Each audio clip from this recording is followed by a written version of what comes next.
Here in Des Moines, Iowa, covering the Iowa caucuses, here with Ralph Reed of the Faith and Freedom Coalition. Mr. Reed, good to see you, sir. Thank you very much. Good to be with you. Faith and Freedom Coalition, you put it together in response to the Tea Party to put together Tea Party voters and evangelicals. Correct. How does that work?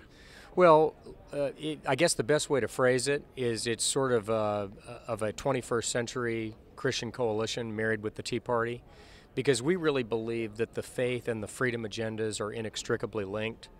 We don't believe that you can have true freedom unless there's a faith-based moral compass that causes people to do the right thing without overweening government, trying to force them to do it.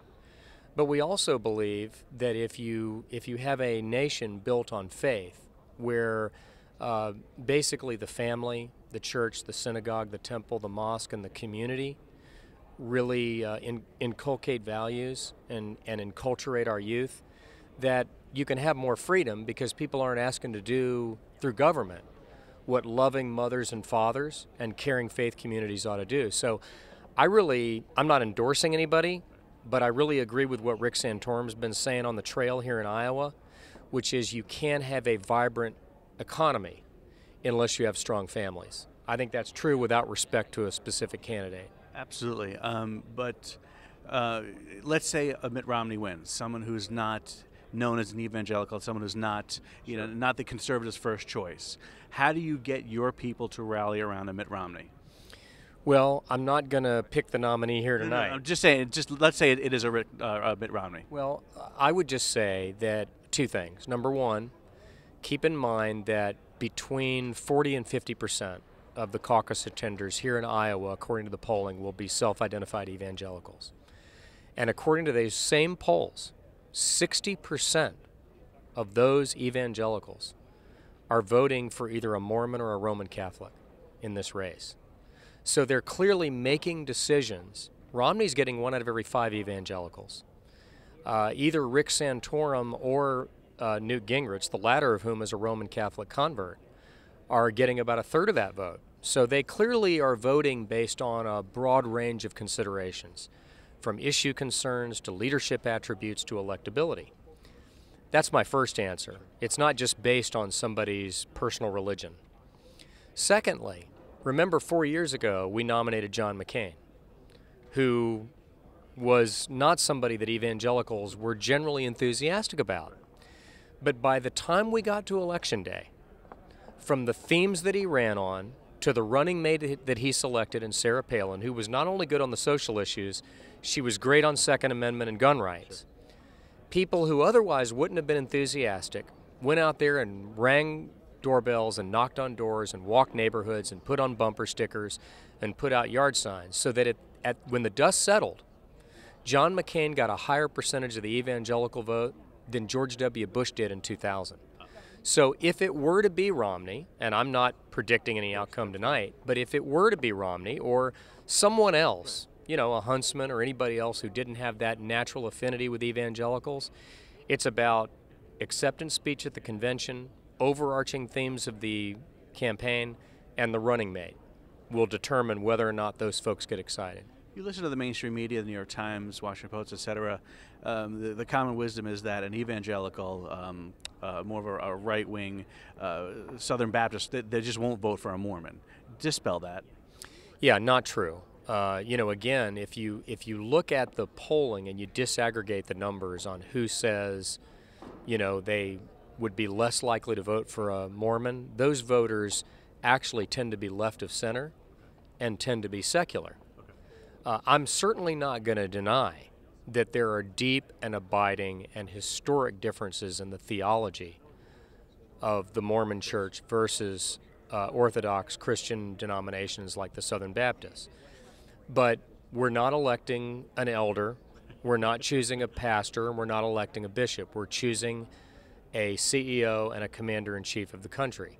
And I would say that if it were to be somebody who is Mormon like Mitt Romney or John Huntsman, remember that the things that unite Mormons and evangelicals are far greater than the things that separate them. Remember that the marriage amendment in California, which was so deeply controversial, only passed, I think, 52-48, would have never happened without the support of Mormons.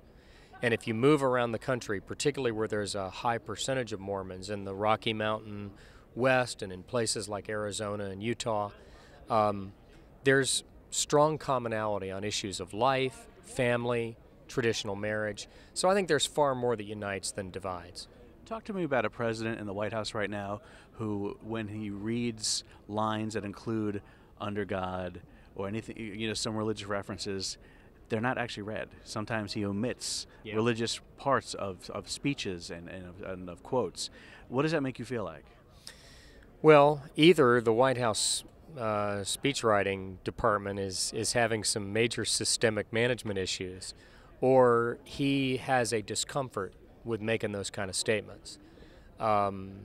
President has historically issued a proclamation on the day of prayer and held a ceremony in the East Room. This White House was very slow to make those kind of gestures. It was also, he celebrated Hanukkah 2 weeks early. Yeah, and I think that even more than what is the apparent discomfort or a lack of ease in connecting with the American people on shared values of faith, I think the bigger issue is how out of step and out of sync Barack Obama is on the issues and on the values. He has, for example, in the health care plan, for the first time since the Hyde Amendment was passed in 1978 under Jimmy Carter, and this has been federal law under Democrat and Republican presidents alike. He, in Obamacare, has provided for taxpayer funding of abortion. You have seen him say that his views on marriage are evolving. I don't know exactly what that would mean in an Obama presidency. We do know that the Department of Justice has filed briefs before federal courts indicating that the Defense of Marriage Act is unconstitutional.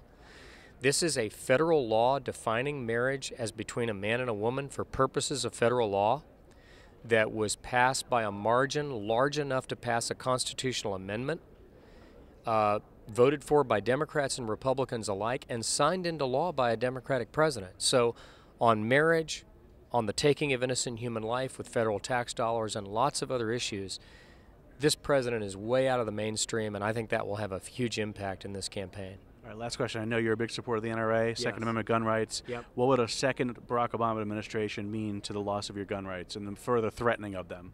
Well, I think through, first of all, his federal appointment powers to the courts, you can expect to see more Sotomayor-style appointments, people who are extremely out of the mainstream when it comes to the right to keep and bear arms. I think you're going to see the danger of a chipping away of the Supreme Court's precedent that the Second Amendment applies not only to the organization of state militias, but also to the individual right to own a firearm. I think you can expect the Justice Department to become increasingly hostile, as it has already been under this Attorney General. So I think on Second Amendment rights, there's a great deal of concern about a second Obama term. Referee, thanks for your time, sir. Thank you very much. Thanks for all you guys do at the NRA.